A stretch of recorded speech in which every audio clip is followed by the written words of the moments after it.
Gostei demais do tema dessa mensagem. E eu quero deixar vocês curiosos. Por que eu escolhi ele? Só vou revelar no final. Amém? Não se desligue da mensagem para ficar tentando adivinhando, mas eu quero plantar essa curiosidade na sua cabeça. O tema da mensagem é: a paz é melhor que banhos quentes. Olha que loucura, né? Você podia usar tantos outros adjetivos de comparação, mas a paz é melhor que banhos quentes. Banho quente é bom, né, gente? Vai dizer. Até quem não gosta de tomar banho, quando entra debaixo do chuveiro, sente a água quente e gosta. Vai dizer. A Joy, a minha filha, ela briga para entrar no chuveiro, mas depois que ela entra, ela não quer sair mais. Então, banhos quentes é algo muito bom, é algo muito gostoso. Mas a paz, ela é melhor ainda do que banhos quentes. Então, guarde esse título e no final você vai descobrir por que eu escolhi ele. A gente está vivendo tempos que as crises pessoais, a ansiedade, a depressão, as síndromes, o medo, a angústia, a insônia, ela tem sido cada vez mais presente na vida das pessoas. Eu, como pastor, aconselho muitas pessoas ao longo da semana. E essas características que eu te citei, elas aparecem em 9 a cada 10 pessoas que me procuram. E é óbvio que elas sempre existiram, né? Quem é um pouco mais velho, eu tenho 34, você tem 40, 50, 60, é óbvio que você já deve ter conhecido pessoas no passado com algumas características dessa. Mas você vai concordar comigo que era numa proporção muito menor do que é hoje. Isso tem se acentuado demais. E eu costumo dizer que cada pessoa, ela é um mundo em si mesmo. Você que está aqui, você é um ser humano único e dentro de você habita um mundo. É extremamente complexo, você é extremamente complexo. Os homens costumam usar aquele jargão: nossa, a mulher é muito complexa, é difícil de entender. Na verdade, o ser humano é difícil de entender. A gente é difícil de entender. A gente é tão difícil de entender a complexidade do ser humano que muitas vezes nós não entendemos nem a nós mesmos. Por isso que eu tendo a ser uma pessoa muito paciente com os outros e muito longânimo, de compreensão. A minha compreensão, ela é bem larga. Porque eu não consigo julgar a pessoa rápido e ficar com raiva dela rápido e apontar o erro dela rápido, sendo que quando eu olho para mim, eu percebo que tem várias coisas que eu também não compreendo a respeito de mim mesmo, tem vários erros que eu não consigo nem consertar em mim mesmo, e eu não tenho essa mesma reação. Então eu faço o seguinte exercício: se eu erro em várias coisas e estou num processo de me tornar cada vez melhor, por que essa pessoa ela não pode estar passando pelo mesmo processo que eu? Então eu quero ter paciência com ela, assim como Jesus tem paciência comigo. Se Jesus fosse me cobrar todas as vezes que eu pisasse na bola com ele, eu já não estava nem vivo mais. Só que como nós cantamos aqui, ainda bem que esse preço que ele era impagável, Jesus foi lá e pagou. E agora ele me vê não mais na perspectiva daquilo que eu faço de certo ou errado, mas ele vê baseado na obra que ele mesmo fez. Então cada pessoa, ela é um universo, ela é complexa em si mesma. Aí você soma essa complexidade que você já enfrenta, seja uma complexidade existencial, filosófica: poxa, de onde eu vim, para onde eu vou, o que vai acontecer se eu morrer, eu tenho medo de morrer, e isso e aquele outro. Seja complexidade de relacionamento, briga com o irmão, com o tio, com o primo, com o namorado, com o ex-namorado, com o marido, colega de trabalho, seja problemas de saúde que você tem que lidar, seja problemas financeiros. São tantas coisas que cada um de nós precisamos lidar, que isso faz com que nós entramos nesse lugar com essas características que eu citei, de ansiedade, angústia, etc. Agora você soma isso, pensa, então assim, guarda isso, já existe um universo, um mundo dentro de você que está acontecendo todas essas coisas que eu falei. Agora soma isso à circunstância que nós estamos vivendo no mundo fora de nós. Nós estamos vivendo num mundo onde você tem uma guerra que possivelmente pode ser a 3ª Guerra Mundial acontecendo, e um período de tensão apocalíptico. Ao mesmo tempo, você tem uma crise política muito profunda, acontecendo no Brasil, mas não apenas no Brasil. A gente tem crise política Ucrânia e Rússia. Nos Estados Unidos nós temos crise política Israel-Palestina, enfim, ao redor do mundo inteiro, no Irã. E mais do que isso, você tem ainda notícias de novos lockdowns, de vai precisar de mais vacina. Então você percebe que tudo isso vai nos pressionando, tanto de dentro para fora, quanto de fora para dentro. E no fundo, o que mais nós ansiamos, o que nós estamos desesperados é pela paz. E a paz, ela é extremamente poderosa, mas ela já não é mais necessária. A paz para os nossos dias, ela não é mais algo desejável ou necessário, poderoso. A paz para os nossos dias, ela se tornou vital. A paz hoje, ela é vital. Sem paz, a chance dessa pessoa terminar doente da alma, do corpo, ela terminar numa circunstância de saúde irreversível do ponto de vista da medicina, a chance de rompimento de relações familiares entre maridos e esposas, pais e filhos, uma guerra civil sem paz, a chance disso acontecer, ela é praticamente 100%. Então já não é mais uma coisa importante, a paz ela é vital. Daqui para frente é praticamente impossível você continuar tendo uma vida saudável sem paz. Então por isso que nessa manhã eu quero falar com você sobre a paz. E essa paz é melhor que banhos quentes. Então eu quero utilizar um texto bíblico para conversar com você sobre esse tema. Um texto que está, não sei se o Jonathan está escutando lá de cima, ou é daqui, enfim. Mas a gente vai abrir em Lucas 24. A gente vai ler vários versículos hoje, a partir do versículo 13. Lucas 24, versículo 13. Eu quero ler com você esse texto bíblico e a gente conseguir identificar características desse texto que nós possamos aplicar para o nosso tempo, para o nosso dia, e que isso possa influenciar a nossa vida de maneira prática. Então a gente vai ler alguns textos e nós iremos discorrendo ao longo deles. Se a gente não conseguir colocar lá, se você quiser abrir Lucas 24 a partir do 13. Se não, é só você prestar bastante atenção aqui que eu vou lendo e a gente vai conversando sobre isso. A Bíblia diz assim: naquele mesmo dia, 2 deles estavam indo para um povoado chamado Emaús, a 11 quilômetros de Jerusalém. Qual o mesmo dia? A Bíblia está narrando o dia que Jesus ressuscitou. Então um pouquinho antes ela diz que algumas mulheres foram lá no templo e de repente viram a pedra aberta, 2 homens resplandecentes dizendo: por que vocês estão procurando entre os mortos aquele que vive? E de repente elas ficam chocadas, elas vão, falam para os apóstolos, etc. E aí o texto diz então que naquele mesmo dia, 2 deles, desses discípulos de Jesus, não dos 12 que ele tinha escolhido, mas Jesus tinha mais discípulos, provavelmente entre os 70, que a Bíblia fala que ele ia enviando de 2 em 2, etc. Naquele mesmo dia, 2 deles estavam indo para um povoado chamado Emaús, a 11 quilômetros de Jerusalém.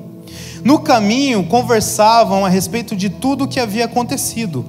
Enquanto conversavam e discutiam, o próprio Jesus se aproximou e começou a caminhar com eles. Mas os olhos deles foram impedidos de reconhecê-lo. A primeira coisa que eu quero te chamar a atenção para esse texto é que a Bíblia está dizendo que esses discípulos, eles estavam andando, Jesus se aproximou deles, começou a andar com eles, mas eles não reconheceram a Jesus. E o que eu quero atentar para esse texto é que o fato de nós muitas vezes não conseguirmos enxergar a Jesus não significa que ele não está presente. O fato de talvez na circunstância que você está vivendo você não consegue ver Jesus. Essa semana eu estava conversando com uma pessoa, ela perdeu um bebê essa semana, ela perdeu uma gestação. Eu estava conversando com ela, a gente chorando junto, orando junto, e ela falou para mim, falou assim: olha,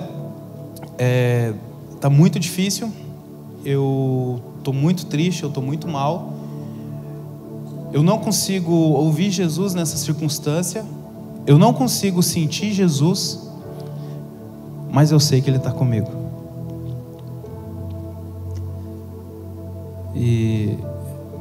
Eu falei, uau, Jesus, obrigado por essa fé. Porque assim como esses discípulos no caminho de Emaús, vão ter momentos da nossa vida que talvez a gente não vai conseguir ver Jesus, a gente não vai conseguir sentir Ele, mas eu queria que você gravasse uma convicção no teu coração: Ele está contigo mesmo assim. Jesus disse: eu estarei convosco todos os dias até a consumação dos séculos. Talvez naquele momento você não está vendo, você não está sentindo, mas tenha convicção que Ele está lá. Amém? Segue. Então Ele lhes perguntou: sobre o que vocês estão discutindo enquanto caminham?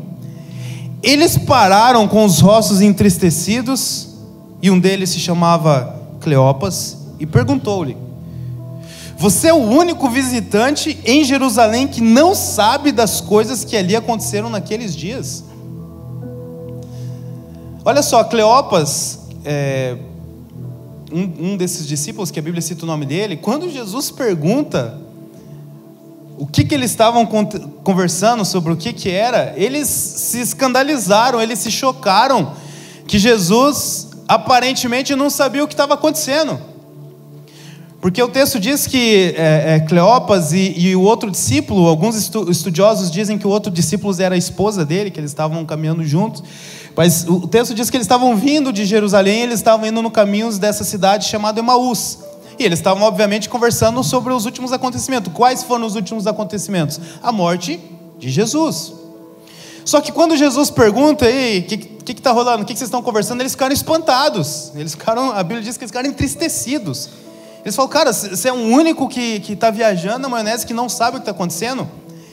Por que isso aconteceu? Porque Cleopas e a sua companheira, o seu companheiro, enfim, eles estavam tão envolvidos com as circunstâncias que estavam acontecendo ali em volta, que eles não achavam que era possível que outra pessoa também não estivesse envolvido com aquilo.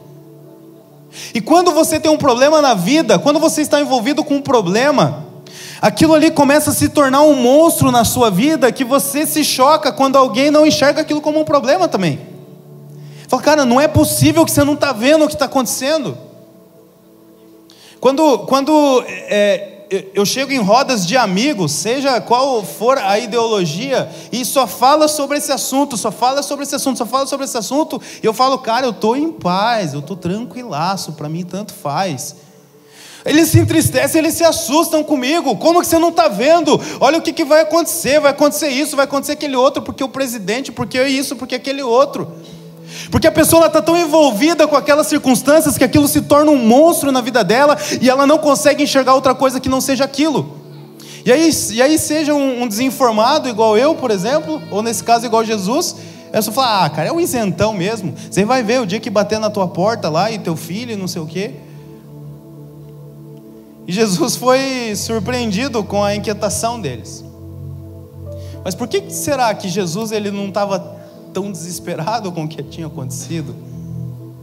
E não só nessa situação, porque nessa situação talvez você vai falar: Jesus não estava desesperado porque eles achavam que ele estava morto, mas ele sabia que ele estava vivo.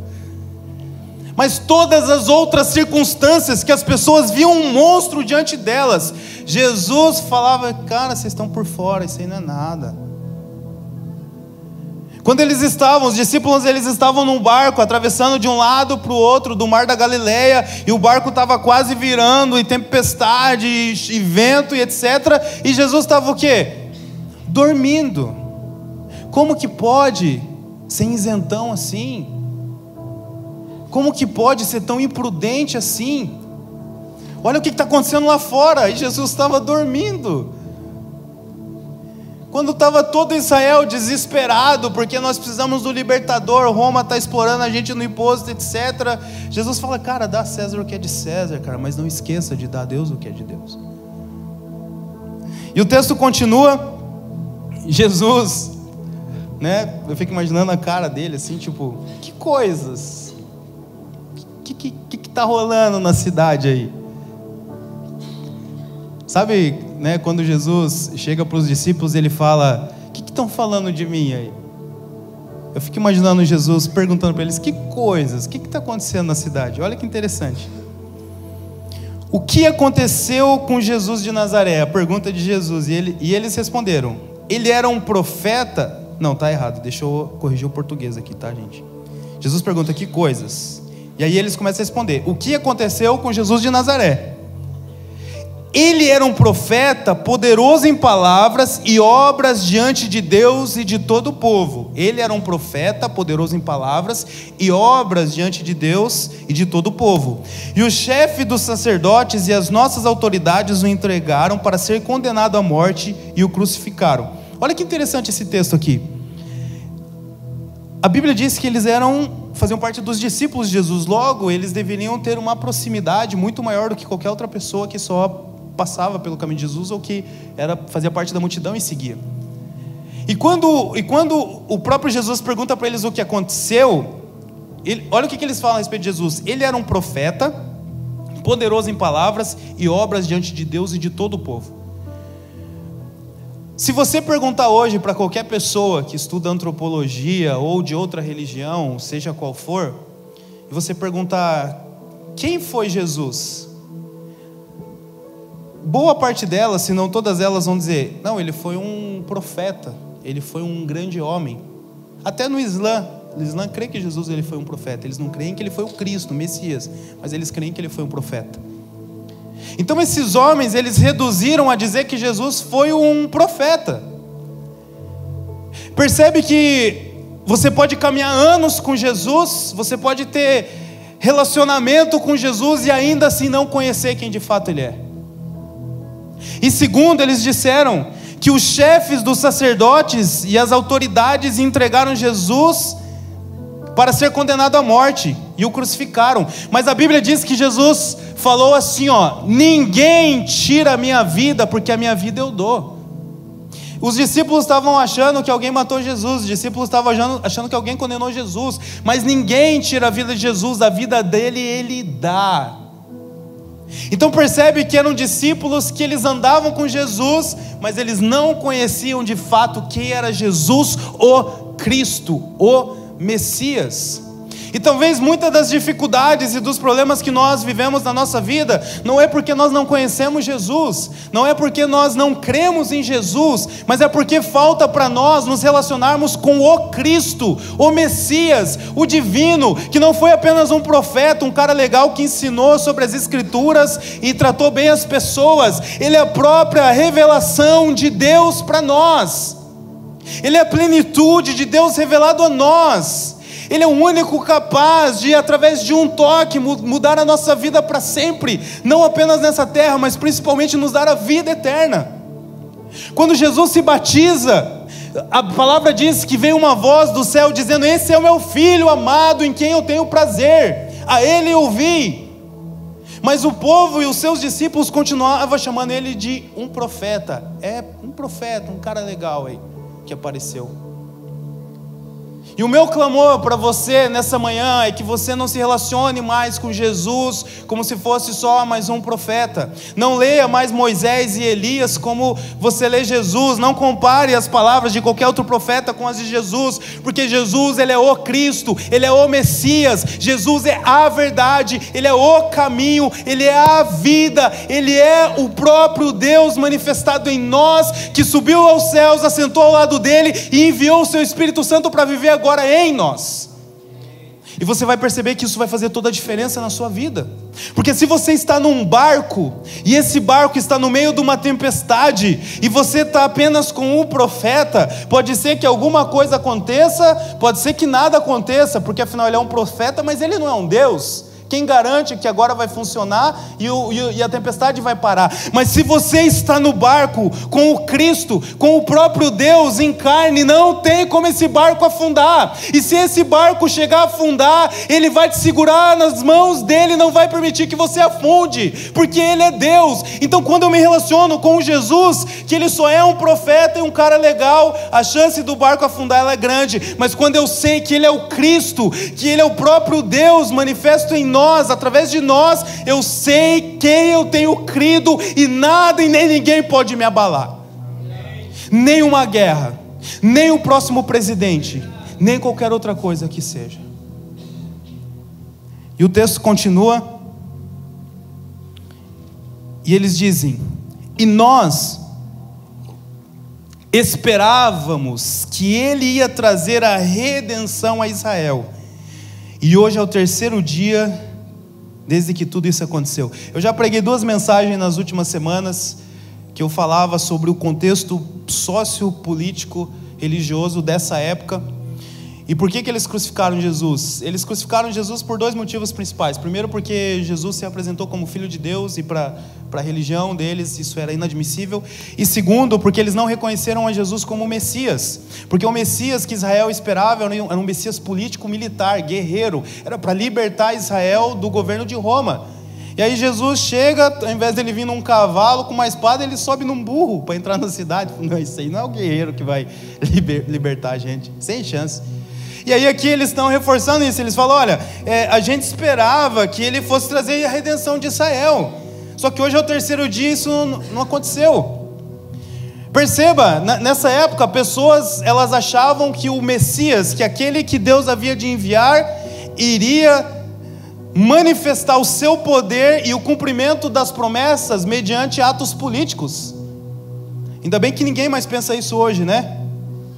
Ainda bem que ninguém acha hoje que Deus precisa de determinado político ou ideologia para fazer o que Ele quer. E aí o texto continua: algumas das mulheres entre nós nos deram um susto hoje. Foram de manhã bem cedo ao sepulcro e não acharam o corpo dele. Voltaram e nos contaram que tinham tido uma visão de anjos que disseram que ele está vivo. Alguns dos nossos companheiros foram ao sepulcro e encontraram tudo exatamente como as mulheres tinham dito, mas não ouviram. É interessante que quando nós lemos a Escritura, né, que Lucas está narrando o que aconteceu, é muito fácil e muito óbvio a gente ver e falar assim: Jesus ressuscitou. Só que pensa para eles não estava tão óbvio assim. Então as mulheres chegaram lá e de repente elas veem o túmulo aberto, falam: não, mas como assim? Não, veio 2 homens e apareceram e falaram assim: não, ele não está aqui, por que vocês estão procurando entre os mortos aquele que vive? Ele não está morto, ele está vivo. É óbvio que na hora dá uma empolgação e tal, mas daqui a pouco você fala: mas será? E se aqueles 2 caras sequestraram o corpo dele, porque né, todo mundo queria fazer mal para ele, e estão nos enganando? Sabe quando alguma coisa que você escuta da parte de Deus parece ser tão boa para ser verdade que você começa a questionar? É direto assim. Quando a gente prega para as pessoas, fala: cara, você é amado, você é aceito por Deus, você está salvo, você está justificado. A pessoa: ah, mas será? Mas será? Você lê texto bíblico, você mostra para a pessoa: mas será? Mas será? Ah, mas é muito bom para ser verdade. Mas a Bíblia diz que Deus é bom. Ah, mas é que isso aí é só, poxa, mas é só coisa boa que você está falando de Deus e o arrependimento. Mas a Bíblia diz que é a bondade de Deus que nos conduz ao arrependimento. Então nós temos dificuldade de nos relacionar com notícias boas que vêm de Deus. Por isso questiona toda hora e acha que tem mais alguma coisa. Mas aonde que é a pegadinha? A gente acha que quando Deus fala conosco é tipo uma apresentação de marketing multinível. É muito legal, é só notícia boa, mas no final tem que dar alguma coisa em troca e tem que comprar o kit lá. Então eles estavam nesse contexto, para eles era meio muito confuso ainda, conseguir saber: poxa, mas será que era? Será que não era? Será que ele ressuscitou? Então pensa, as mulheres foram, viram isso, falaram para eles, elas estavam em 3 testemunhas, e a Bíblia diz que eles mandaram mais discípulos lá para conferir se de fato era isso que tinha acontecido. Porque eles estavam num contexto ali que parecia muito bom para ser verdade. E aí o texto continua dizendo: ele lhes disse: como vocês custam a entender e como demoraram a crer em tudo que os profetas falaram. Olha só, Jesus fala: cara, vocês não estão nem crendo e nem entendendo aquilo que os próprios profetas que vocês estudam falaram. Por um acaso não deveria o Cristo sofrer essas coisas para entrar na sua glória? E aí Jesus, começando por Moisés e todos os profetas, explicou-lhe o que constava a respeito dele em todas as Escrituras.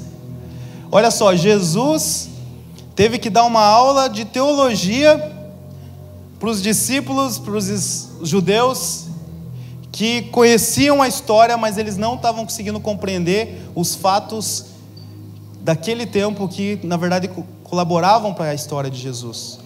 E aí Jesus começou a ensinar, começou a lembrar a eles os textos das Escrituras que falavam que era necessário que aquilo acontecesse. E eu estou aqui para lembrar você que essas coisas que acontecem, que estão acontecendo no mundo, elas já foram escritas a respeito disso. Só que da mesma forma como os discípulos, eles esqueceram dessas coisas e por isso eles ficavam desesperados, e por isso eles estavam apavorados e tristes, nós também estamos desesperados, apavorados e tristes pelo que está acontecendo, porque nós nos esquecemos do que já foi falado a respeito dessas coisas. Mas eu estou aqui para te lembrar de que mesmo que a gente passe por períodos escuros na humanidade, períodos difíceis, mesmo que a gente pareça estar num filme de ação, que é aquele momento onde o caos ele acontece, mas eu sei do final desse filme, e o final desse filme é um final feliz. Eu sei o final desse livro, e o final desse livro diz que eles viveram felizes para sempre. O final desse livro diz que eles estão numa nova Jerusalém, que ela não tem choro, que ela não tem dor, que ela não tem angústia, que ela não tem sofrimento, que ela não tem depressão, e que não há mais morte. Então, assim como Jesus lembrou esses discípulos a respeito de tudo aquilo que Deus já tinha falado, Ele nos lembra essa manhã também. E continuando, ao se aproximarem do povoado para o qual estavam indo, Jesus fez como quem ia mais adiante. Sabe aquele negócio assim, ó, você tá com alguém, tá com um amigo, daí a pessoa chama para entrar, daí você fala, não, acho que eu vou para casa, só que aquele, eu vou para casa, vai esperando chamar mais uma vez, sabe? A gente sempre faz isso, né? A pessoa oferece uma vez e fala, não, na primeira não dá para aceitar, na segunda eu balanço, daí na terceira eu aceito. É assim ou não é? Brasileiro é assim. Eu fui tentar fazer isso na Alemanha, eu fiquei sem almoçar, tá, gente? Então, se você encontrar um alemão, não faça isso, aceite de primeira, porque senão você vai ficar sem. Aí Jesus falou assim, acho que eu vou continuar, acho que eu vou seguir um pouquinho mais à frente aí. Mas aí eles insistiram muito com ele, sabe? Que negócio fica, dele, não sei, não, fica. Mas eles insistiram muito com ele, fica conosco, pois a noite já vem, o dia já está quase findando. Então ele entrou para ficar com eles. Quando estava à mesa com eles, tomou o pão, deu graça, partiu e o deu a eles. Então os olhos foram abertos e o reconheceram, e ele desapareceu da vista deles. Sabe o que eu aprendo nesse texto? Que existem pessoas que elas, às vezes, podem conviver com Jesus, existem pessoas que elas podem aprender direto de Jesus, que elas podem caminhar com Jesus, mas de fato elas só conseguem abrir os olhos para Ele no partir do pão. Muitas vezes a gente quer falar de Jesus para as pessoas, a gente quer ensinar sobre Jesus para as pessoas, parece que entra um ouvido e sai pelo outro. Mas aqui Jesus nos ensina que quando nós partimos o pão, é naquele momento que os olhos daquela pessoa se abrem para Ele. Então talvez o que nós precisamos não é falar a respeito de Jesus, mas nós precisamos partir o pão. E a palavra partir o pão ali, ela fala de comunhão, ela fala de compartilhar, de dividir. Ela está usando a simbologia da comida, mas isso fala de nós compartilharmos da nossa vida, das nossas vulnerabilidades, da nossa fraqueza. Ele está falando ali de eu ouvir sobre a vida daquela pessoa, das fraquezas delas, das vulnerabilidades. Muitas vezes a gente quer falar de Jesus para as pessoas, mas nós não estamos preocupados com ela, nós estamos preocupados conosco. Você fala, não, eu preciso falar de Jesus, a Bíblia diz que eu tenho que pregar sobre Jesus. Só que quando nós entendemos que Jesus não nos chamou para falar sobre Ele, Jesus nos chamou para amar como Ele ama. E quando eu amo, eu compartilho o pão, eu divido, eu escuto, eu me importo com aquela pessoa. E às vezes eu nem toco no nome de Jesus, mas só no partir do pão, na comunhão, os olhos dela se abrem, ela fala, uau, eu vejo Cristo em você. Existem pessoas, centenas, milhares de pessoas falando a respeito de Jesus, mas quando alguém está vendo ela, seja de um banco ou de uma tela de celular, ela não consegue ver o Jesus que aquela pessoa está falando.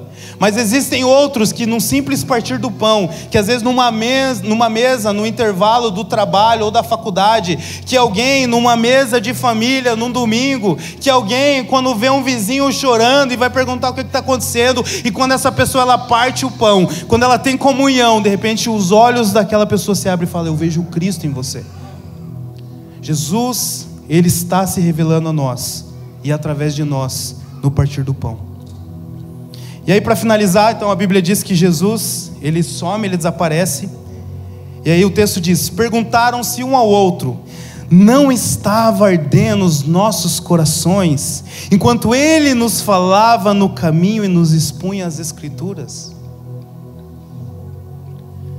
Quando nós abrimos os olhos para o que está acontecendo fora de nós, ou as circunstâncias dentro, isso só nos traz pressão, tristeza, medo, ansiedade.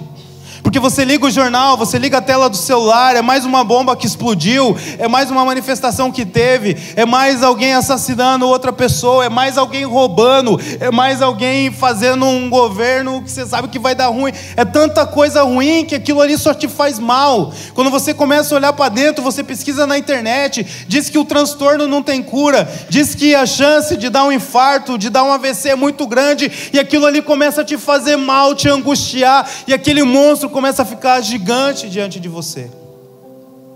Mas quando os seus olhos se abrem para Jesus, quando os seus ouvidos se abrem para aquilo que Ele está falando, o teu coração começa a aquecer, o teu coração começa a queimar, e aquele monstro, seja ele qual o nome que ele tenha, ele começa a diminuir, e Jesus agora ele começa a crescer. E a tua convicção de que Ele é contigo, que Ele é a sua cura, que Ele é a sua segurança, que Ele é o seu caminho, que Ele é a sua vida, ninguém pode tirar a sua vida. Quem cuida da sua vida não é você mesmo, é Ele que cuida da sua vida, e Ele te garante a vida eterna. Você pertence a Jesus e ninguém pode tirar a sua vida. E quando os teus olhos se abrem para isso, aquele medo, aquele desespero, agora ele começa a ser trocado por um sentimento de paz. Uma paz que ela é melhor do que banhos quentes. De onde que veio isso? Por que a paz ela é melhor do que banhos quentes? Levantaram-se e voltaram imediatamente para Jerusalém. Ali encontraram os 11 e os que estavam com eles reunidos, que diziam: é verdade, o Senhor ressuscitou e apareceu a Simão. Então os dois contaram o que tinha acontecido no caminho, e como Jesus fora reconhecido por eles quando partiu o pão. Enquanto falavam sobre isso, o próprio Jesus apresentou-se e lhe disse: paz, a paz seja com vocês. A paz está aqui. Olha só, a palavra Jerusalém, no hebraico, é Yerushalayim, que significa lugar de paz, habitação da paz. E a palavra Emaús significa banhos quentes. Perceba que Jesus ele ensinou aqueles discípulos sobre a vida eterna, que ele haveria de morrer, mas ele ressuscitaria, e que aí o reino dele então seria implantado para sempre, eternamente na terra. E aqueles discípulos eles estavam em Jerusalém, eles acompanharam tudo o que aconteceu com Jesus, mas eles saíram do lugar de paz para um lugar de banhos quentes. Ao invés deles ficarem em Jerusalém até que do alto eles fossem revestidos do poder, eles estavam indo para um caminho de Emaús. Mas quando eles tiveram um encontro com Jesus, quando eles foram tocados por Jesus, quando as palavras de Jesus aqueceu o coração deles, e quando eles partiram um pão com Jesus na mesa, a primeira coisa que eles fizeram foi correr de volta para um lugar de paz. E a minha oração para você essa manhã é que, assim como os discípulos de Emaús, você volte correndo para um lugar de paz. A ausência da paz é o que faz uma pessoa rica, famosa, cheio de seguidores, tirar a sua própria vida. Porque quando você deita a cabeça no travesseiro e você não consegue pegar no sono, o dinheiro não pode te trazer um sono. A fama não consegue te trazer um sono. O teu sucesso não consegue te trazer um sono. Mas existe uma Jerusalém, existe um lugar de paz.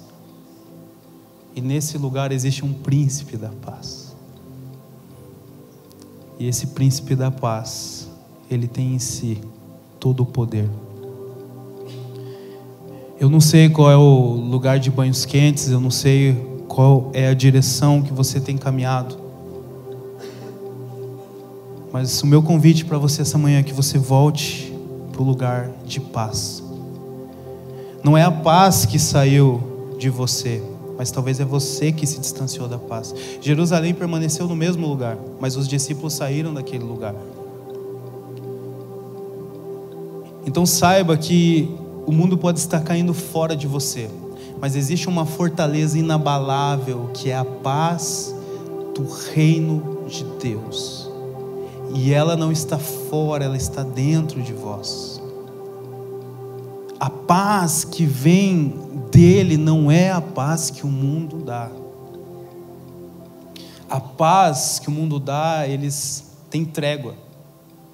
Mas a paz que Cristo dá, ela é permanente, ela é para sempre. E quando Jesus instaurou o reino dele na terra, assim como é no céu, ele diz: o meu reino é um reino de justiça, o meu reino é um reino de alegria, e o meu reino é um reino de paz. E é uma paz que ela excede todo entendimento. Se você continuar olhando para fora, para as circunstâncias, isso vai te fazer caminhar para Emaús. Mas se você voltar os teus olhos para Jesus e lembrar das palavras dele, o teu coração aquece. Ele ceia contigo e você ceia com ele. E nesse lugar, nada nem ninguém pode te tocar. Esse é um lugar inabalável, indestrutível. Paulo diz: ainda que o meu corpo desfaleça, ainda que eu fique doente, ainda que eles me batam, ainda que eles tentam tirar a minha vida, o meu homem interior, ele continua se renovando a cada dia. Amém? Se você puder ficar de pé, eu quero orar contigo.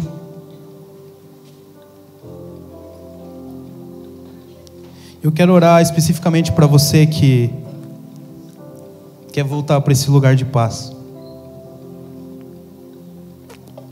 Você que está angustiado, você que está preocupado, com medo do futuro. Talvez você que está lidando com estresse, enfim, independente de qual seja o monstro, que parece que está muito grande. Nós estamos num ambiente profético. Jesus está aqui, o Espírito Santo está passeando. Nós iremos declarar que o reino de Deus é chegado nesse lugar. E o reino de Deus é um lugar de paz. Mesmo que tudo esteja caindo do lado de fora, você vai estar inabalável, porque o príncipe da paz habita em você. Amém? Se você puder fechar os teus olhos, fale você também com Jesus, com as tuas palavras. Se você não conseguir usar palavras, use os teus pensamentos, abra o teu coração. Mas esse é um momento muito especial para nós, amém? Jesus, o Senhor é reconhecido e o Senhor é crido nessa igreja, nesse dia, como o nosso príncipe da paz. Jesus, nós declaramos que nós cremos que Tu não és apenas um profeta, mas Tu és o próprio Deus manifesto na terra. Nós cremos, Jesus, que o Teu reino não é o reino desse mundo. Nós cremos, Jesus, que o Senhor não representa nenhuma ideologia, que o Senhor não representa nenhum homem, que o Senhor não representa nenhum conhecimento que parte da terra para o céu, mas nós cremos que Tu és o Rei dos reis e o Senhor dos senhores, e Tu és o Rei de um reino chamado Reino de Deus, e nesse reino a alegria, a justiça e a paz estão presentes nele a todo momento, Pai. E o Teu convite é que é para nós entrarmos nesse reino, O Senhor diz: é chegado o reino de Deus na terra. Por isso eu declaro, Pai, nessa manhã, nós entramos no Teu reino, nós entramos na Tua paz, nós saímos desse caminho que nós estávamos indo, e nós voltamos para Jerusalém, nós voltamos para o lugar de paz. Pai, nesse momento agora eu lhe peço, traz à memória dessa pessoa agora as palavras que ela já ouviu do Senhor, em nome de Jesus. Agora, comece a receber novamente as palavras que Ele já falou para você. Receba agora o aquecer do seu coração, a convicção de que Jesus é contigo, que Ele não te abandonou, que Ele não te deixou, que não importa o que aconteça no mundo, que não importa o que aconteça no seu mundo, Ele é contigo, Ele te segura nas palmas das suas mãos, Ele garantiu para ti a vida eterna e a vida abundante. Por isso agora comece a lembrar de cada palavra, de cada oração, de cada momento que você teve com Jesus, seja no seu quarto, seja numa igreja, de cada toque que você sentiu, em nome de Jesus. Agora recorde deles, comece a aquecer o seu coração, se veja agora sentado na mesa do Pai. Você não está fora da mesa, você não está longe de Jesus, Jesus não está longe de você, Ele se assenta contigo na mesa agora, Ele parte os pães com você. Eu declaro olhos abertos para que você possa ver a glória de Deus, eu declaro olhos abertos para que você possa ver Jesus, e em nome de Jesus agora eu declaro ansiedade, depressão, síndrome, medo, insegurança, doenças físicas, crônicas, psicossomáticas, sai agora em nome de Jesus. Você não tem mais poder nessa vida, você não tem mais poder nessa pessoa, porque o príncipe da paz está aqui, porque Jesus está aqui. Ele levou sobre si toda a ansiedade, Ele levou sobre si todas as nossas dores, Ele levou sobre si todos os nossos pecados, para que hoje nós possamos ter vida em abundância. Em nome de Jesus nós cremos e nós declaramos amém, amém e amém. Aplauda ao Senhor. Muito obrigado.